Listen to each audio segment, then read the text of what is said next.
I'd like to go now into this to help you design your uh, your your actual presentation.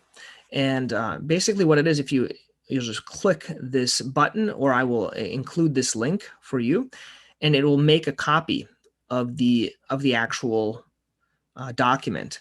And so you don't have to use my actual document. And basically this is a webinar creator process, okay?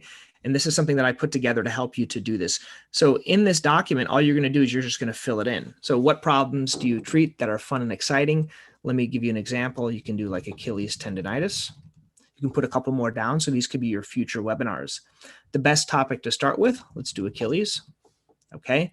What's the best time and day? When would you like to do it? And when's the best time for your patients? You have to figure it out. Most of it's going to be the evening time.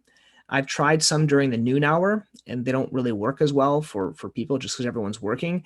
But let's say if you want to do like 7 p.m. on Tuesday, and you determine the frequency, we want to do it every other month. That's what we do, okay?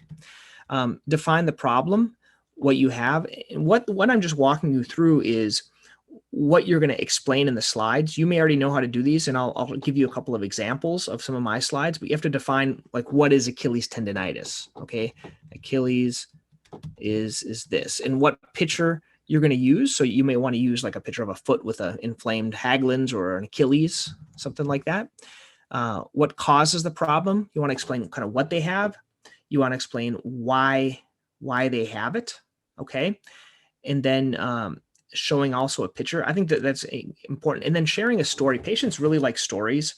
I find that when you're kind of explaining things, you want to give a patient example. A couple of other things you could do. You can invite a patient that's had the condition or had the surgery and how they went through it. Giving actual patient testimonial can be really, really helpful for this.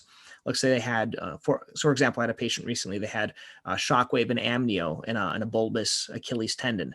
And it really made it feel better. It didn't make the bulbous thing totally go away, but all their pain was gone. So sharing a story or inviting a patient to share a story would be awesome for you.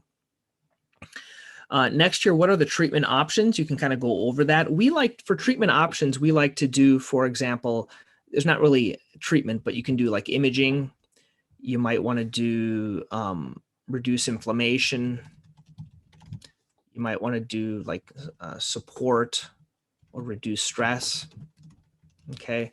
And then you may want to do like, I don't know, like massage or PT, like EPAT or like surgery, just different things like that. What are the treatment categories? And so each one of those is going to have a separate slide. Once again, sharing a patient experience is important, including a treatment checklist. I like checklists. I just think they work better. And what you can do is you can go over all the treatments, and then you can pull up this checklist and say, okay, in your specific case, we go over this with our patients. These are the options that may benefit you. And then I think it's also important to go over what are the costs in terms of time and the treatments. Okay. They want to know how long it's going to take them to get better. And just I know I don't know, but we roughly know if they've had it, if it's an acute injury, less than 3 months, it might take a month for them to get better or 2. If it's been over 3 months, you have to really get their expectations up. It may take 3 to 6 months for them to get better. And then in terms of, you can go over prices for some of these treatments or not, or you can say contact the office. Some are covered by insurance, some are not covered by insurance. And then really the common questions, these you're going to get from the actual presentation, from the Calendly when they sign up for that. So this is kind of the webinar creation process. You can use this document. Once you fill it out, you can just print it, and that'll kind of help guide you in doing the webinar and setting that up.